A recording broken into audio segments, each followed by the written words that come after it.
Y'all ready to be history? Get started. Welcome. Hi. Hello, everyone. To the Pro Audio Suite. These guys are professional. They're motivated. Thanks to TriBooth, the best vocal booth for home or on the road voice recording. And Austrian Audio, making passion heard. Introducing Robert Marshall from Source Elements and Someone Audio Post, Chicago. Darren Robbo Robertson from Voodoo Radio Imaging, Sydney. Tech to the VO Stars, George the Tech Whittam from LA. And me, Andrew Peters, voiceover talent and home studio guy. Line up, learner! Here we go. And welcome to another Pro Audio Suite, thanks to TriBooth. Don't forget the code TRIPAP200. That will get you $200 off your TriBooth. And Austrian Audio, making passion heard. Lovely microphones. And speaking of which, we had a question. Hey guys, I love listening to and learning from your perspectives. Nice. Any thoughts on the Rode NT2000 for voiceover? I have one, but can't find much in the way of evaluations of it. Barry Burns. Bazza. The Big Bazza. Bazza. Big Well, Baz. when you just Google it in the U.S., you're going to find the usual big, giant box, the big retailers, across the top of Google, yeah, right? B&H. That means Sweetwater, Guitar Center, Adorama. And the reviews, just if you're just looking at pure star ratings, they're knocking it out of the park. Everybody that's reviewed the mic, with very little exception, says they love it. Mm-hmm. So that's a good start. I know I've heard that mic. I just can't remember when. When a mic sounds lousy or it sounds noisy, fuzzy, extra sibilant, it stands out of my memory. Then it's the talent. Yeah. Fuzzy talent. I hate dealing with fuzzy talent. Yeah. And so then it stands in my memory. Like it's kind of like, when you get a bad impression of something, you're like, if you get food poisoning, you'll never eat that food again. That's kind of is with mics. If it sounds really lousy on somebody, I'll usually remember that mic sounded lousy. So I guess my wasted time here is all to say that if I remembered it being bad, I would probably remember it. And I think that by all accounts, it's not a bad mic. And it's probably really, really outside guess is that this is kind of like their answer to a U87, maybe, kind of. Yeah, I guess, maybe. They have another mic that looks a hell of a lot more like a U87. Like their first mic, actually. What was that? The NT2A? No, it was the NT1. It was the original NT1. The original mic looked it looked lawsuit close to a U87. Do you know the original NT1 had a plastic body? Did it really? Really? Yeah.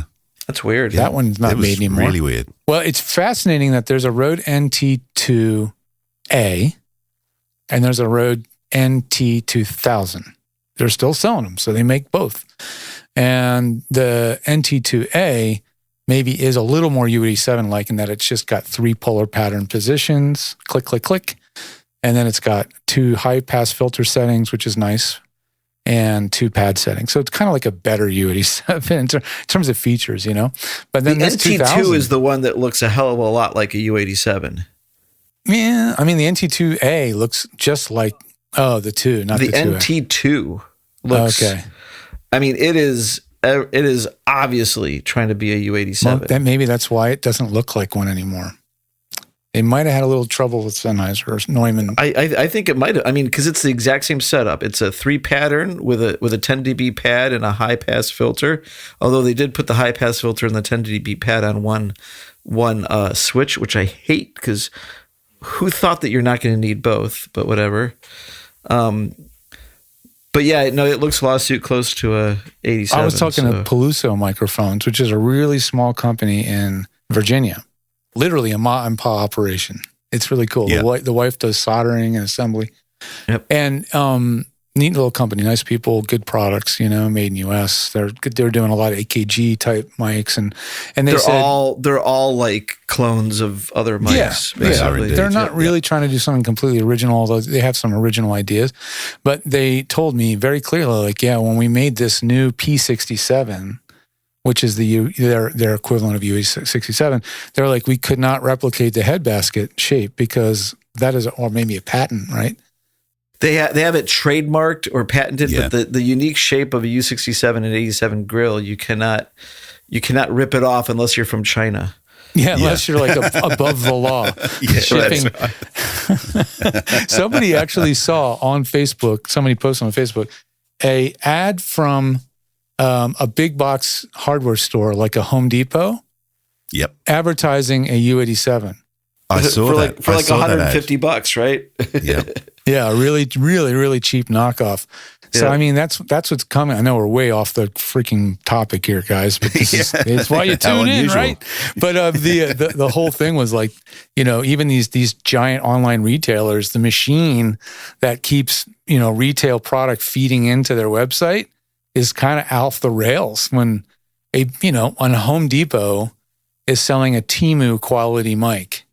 Or AliExpress quality mic. And by the way, go look how many knockoffs of Neumann's and stuff there are on AliExpress or Ali. Like, it's mind-boggling.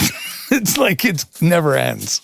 So the 2000, I heard that it was good. I remember that it was good. I don't remember anything wrong with it.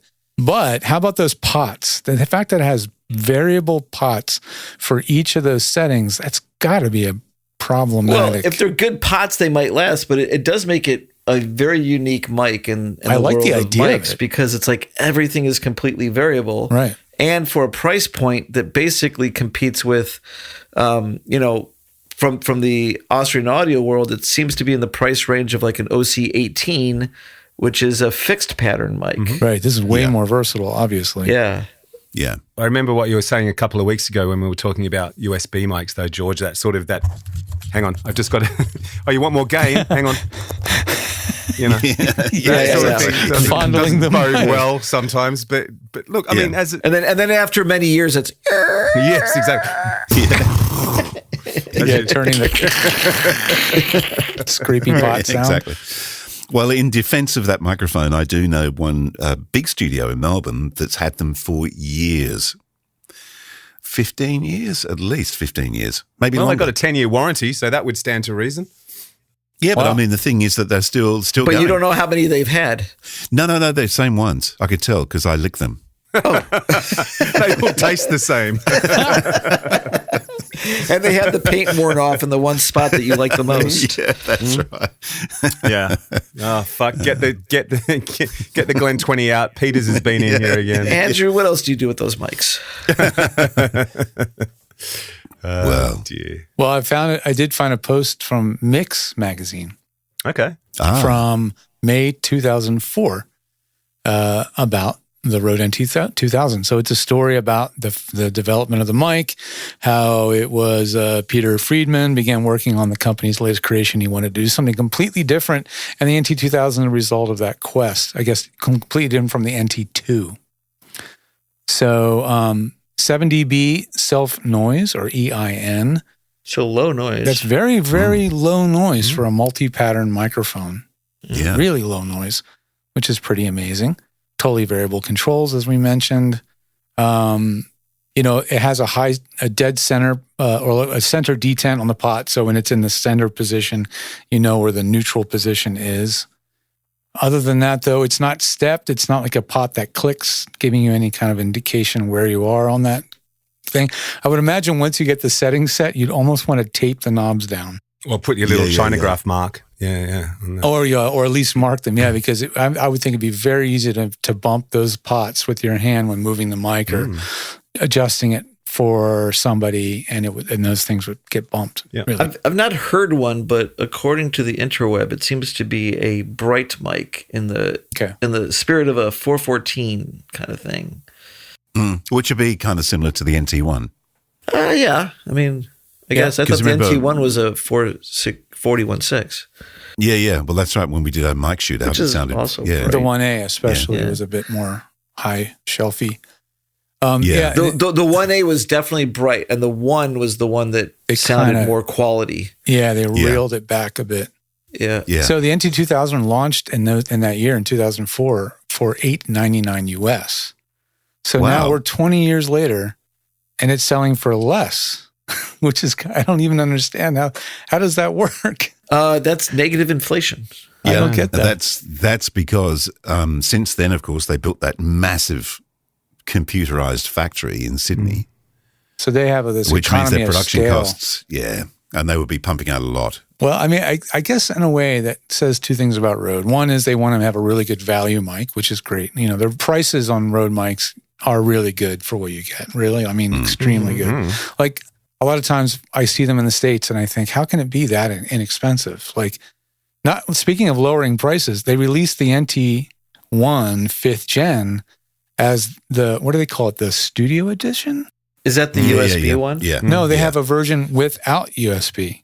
So what they did is they took the NT1 5th Gen and removed the 32-bit converter preamp circuit completely and just turned it into a standard XLR and then sell that for $159 US. Wow. Yeah. Which is crazy because that mic was $269, $259 all day long. Yeah. And that was the mic that I always thought was like about as low as you go without buying a mic that you will one day toss or give away or, it's like, it's probably a mic that can still have relevance in your closet. Yeah. I think, the NT1, I've always said the same thing. I mean, if you were paying twice the money for it, you wouldn't complain because you go, well, yeah, it's pretty good value. Right. I think the price probably scares people because they look at the price and go, what's wrong with that? I'll be honest, another thing, particularly about the NT1 and the 1A, I really don't like the way they look. They look... sorry, Rode, but I just think they look cheap. They look consumer. Yeah. Yeah, they look really just like, we just like took just banged a basket out of a wire mesh and put it on the top with a piece of foam inside there. It looks kind of... The chassis is very lightweight as well. They didn't, it's not a very thick brass, machine chassis. It sounds good. It punches above its price weight, I think the best thing they did with the NT1 was to do the black version of it. Yeah, and they have the 5th Gen in black and in the nickel or whatever they call it, finished nickel. And they made the one that has that really nice built-in pop screen to the mount, right? Yeah. Yeah, that was a nice thing too. That was the 1 or the 1A that they did that with? That was the 1. That was the 1, Well, both of them actually, but the one, there was also the kit, the AI1, the NT1, which came with the shock mount and pop guard and everything. So at the end of this Mix Online review, there's a very, very final paragraph, kind of like a footer, says, and this is again written in 2004, I think. It says, 5 years ago, Rode built a 20,000 square foot factory on the outskirts of Sydney, but there was a problem with the company's growth. It soon needed a larger operation. So again, as of 2004, last month, Rode began moving into a totally new 70,000 square foot plant located in Silverwater. Yeah. So it's just down the road from me. Timed out exactly as to like when they launched the new plant and this mic came along, so that all makes a lot of sense. Actually, I've just something to just figured out. You know how they make it so cheap? Because the other thing that's in Silverwater is a prison. License plates and microphones. Yeah, they do number plates and microphones. Number plates and microphones. And here's your bread and water for the day. Yeah. Exactly. Well, I've seen some occasional Friedman interviews, and that might track, as the kids say. Yeah, they're bloody good mic. I mean, Rode in general, a bloody good mic. Good stuff. Yeah, it's a good company. I will never ever say someone don't get a Rode as a starter mic, because it's just proven itself consistently. The consistency, that's the thing when you're looking at these budget level mics. Yeah, there's a lot coming from China, and there's like a company that sells the Stellar X2, which has gotten very popular on Amazon.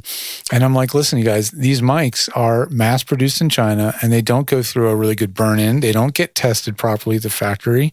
They don't get matched. You really don't know what you're getting. You really, really don't. So you might save a little bit of money, but now with Rode building mics, essentially robotic factories that can do identical parts and consistently, if I'm looking at two mics and I'm deciding between something in China and a Rode, I'm going to go with the Rode.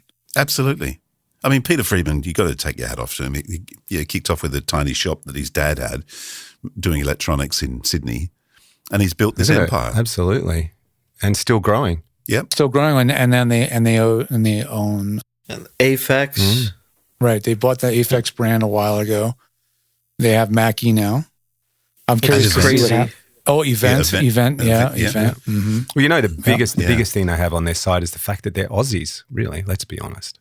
I know, you'd think that they couldn't do it at all, but somehow.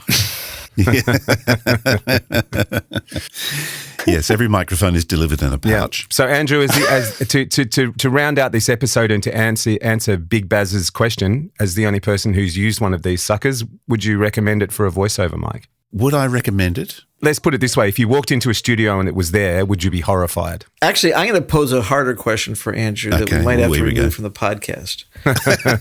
You got $600. Do you buy this thing or an OC18?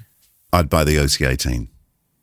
Okay, but if you had one of these, which Barry does, clearly, would you be happy to use it as your microphone if that's what you had? Well, I've used them before, as I said, in that studio, and I don't have a problem with it. It sounded fine. I wouldn't. They seem to be happy with it, and it seems to work okay, so yeah. There we go, Baz. So if you're Barry, you've got one, use it. I think that sounds like a tick of approval. You should have fast forwarded to the end, Barry. It's got good specs. It's just, the question is, do you like the way it sounds? Because it's not noisy. So yeah. And it's definitely versatile. That seems to be the main design sort of goal. Is like, how about this? I can't name one other mic besides a tube mic that's got a completely variable pattern, and I don't know any mic that has a completely variable high pass filter. There's a weird US maker called CAD. Yeah, CAD, and they do one with a variable pattern knob on it. Oh, and they it's do. a really, really inexpensive mic. Wow. Yeah, I mean, most CADs are pretty budget oriented. It's like the as sub well. $200 price range. Yeah, it's CAD was early on. They kind of busted the large diaphragm mic price point slightly before China did, and their mics were made in China, I think, at the time. But was it the E100? Is that the one? E100 is US. It's US made, and they have a new one called the S, and then the newer one's the S, then the SX. But in 1996, when the E100 came out, it was like, do you want to spend $800 on a 414 or more? There were way less choices back then. Yeah, way less than 96. And that was the only large diaphragm I can think of, besides maybe the AKG C3000, that was sort of affordable. Yeah, that's right. And even then, those were probably still like, I bet you that CAD at the time was probably like $400 at the time, I bet. We could do a whole episode on the CAD mic, because that's a very weird mic in that it is. It's a medium diaphragm, super cardioid, electret condenser. But it does use phantom. It does use battery. phantom. Yeah. The E100 came with batteries internally, but they would eventually go bad as usual. And then you could run them on phantom. And then the 100S just has no batteries. Yeah. I remember having a 300, which was like a switchable really pattern. Big, it was a big mic. I honestly didn't like it much. But at that time, I worked at a studio that had a AT4033, which was another mic that kind of busted the large diaphragm price point. And I do remember liking the 4033 better than the CAD. Yeah, but the CAD looked a hell of a lot better. 20 years ago when I was buying, let's say 25-ish 25-ish years ago when I started buying mics in earnest, there was just, you bought AKGs, you bought Audio Technicas. If you were lucky, you could buy a Neumann or two. Yep. And then you bought MXLs. Or Shores. You could get like Shores for some of their their dynamics, and the 81s were always good performers for and the then most Rode part. came up, and then Rode was another like interesting, what's this Rode thing, and there weren't that many options. Now it's a dizzying everywhere. array of, I don't know how these companies compete. But at the same time, there were not many options. But if you think about it now, most of these mics are all made out of the same stuff. Yeah, they're all coming out of the same factories, and they're buying their diaphragms from the same pile. They just pump these diaphragms out like they're... Unless it comes from bee's knees. Cookies. But very few microphones are original. Most of them are kind of a clone or a semi-clone. Yes. Yeah, I mean, totally agree with the 87 is probably like the most cloned mic, and then what the 57 and the 58 are very... cloned. C12 would be cloned. C12's cloned a lot, yeah. But probably not as much as like the 87 and the, like all those Chinese clones, they really went after the stuff that sells the most, The studio clones were like Peluso. Those guys were cloning the big stuff, like the C12 and the U47s and the FET 47s. They were cloning there's clones like like Palooza clones, and then there's like really, really cheap Chinese There's rip-offs. clones. Yeah, there's rip-offs, yeah. That sound nothing like what they're trying to do. They just look a bit like it. Right. Yeah. But I mean, exactly. you're talking about Telefunken, now they're a clone factory. Right. It's not the real It's just Telefunken. like they bought the name. I mean, they're in Connecticut. They're in the wrong country. They don't speak the right language for making those microphones.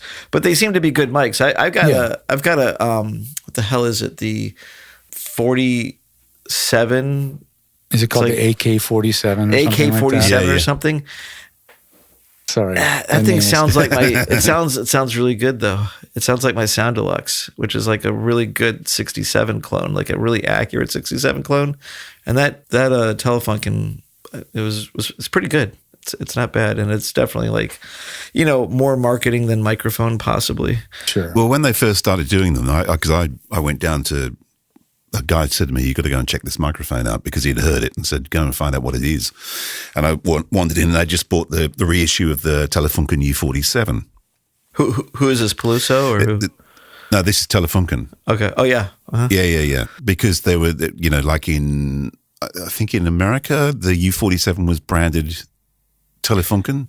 Well, the U47 was branded Telefunken in America, right? Yeah. In the beginning, before it was Neumann. It was Neumann everywhere else, but Telefunken. And then also the 251 was like an AKG. There's some weird things in there. Like the 251 is sort of like a C12, I think, or something.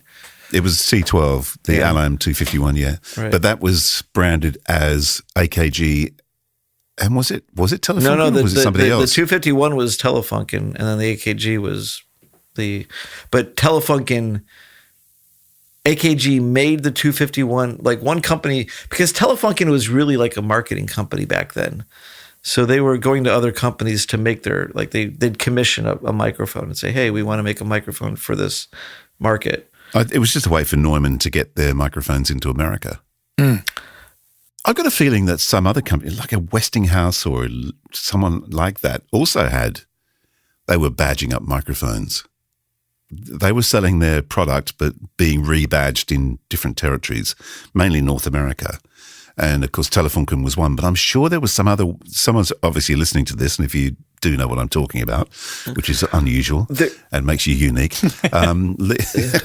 leave us a message of what there was an importing was. company who brought all the Neumanns in the early days called, what's the Batman city for New York? Gotham. Gotham. There was a company that did all the importing for Neumann, but they were still Neumann mics, but everything had Gotham stickers and Gotham labeling all over it. And this has nothing to do with the Gothams that make mic cables, and it's another Gotham, I guess. I didn't know that one. Yeah. This is how the tangents work. Uh-huh. Yeah. But I think I'm confused with Westinghouse, because I've got a feeling Westinghouse was the company that made the first microphones for the BBC. Yes, and Westinghouse actually made the first American. I believe it was either Westinghouse or RCA, but I think it was Westinghouse that when Neumann was making condensers, Westinghouse was messing with condensers in the early 30s. Yeah. Buy a microphone, get a free washing machine. Is that what was going on? Yeah. Right. And the Maytag guy would come and fix your microphone. Washing machine and microphone repairs on the side of the truck. Right. Yeah, that's right. There you go. Yeah, there you go. There's the out. Well, all right, there's a weird Roll tangent. credits. They're going to do my washing. Go soak your jocks. You can't soak my capsules. Right. Smells like Andrew's breath. You go and lick a microphone. They'll be going, ooh, is that the one he licks? No. Well, that was fun. Is it over? The Pro Audio Suite, with thanks to TriBooth and Austrian Audio. Recorded using Source Connect. Edited by Andrew Peters and mixed by Voodoo Radio Imaging, with tech support from George the Tech Whittam. Don't forget to subscribe to the show and join in the conversation on our Facebook group. To leave a comment, suggest a topic, or just say g'day, drop us a note at our website, theproaudiosuite.com.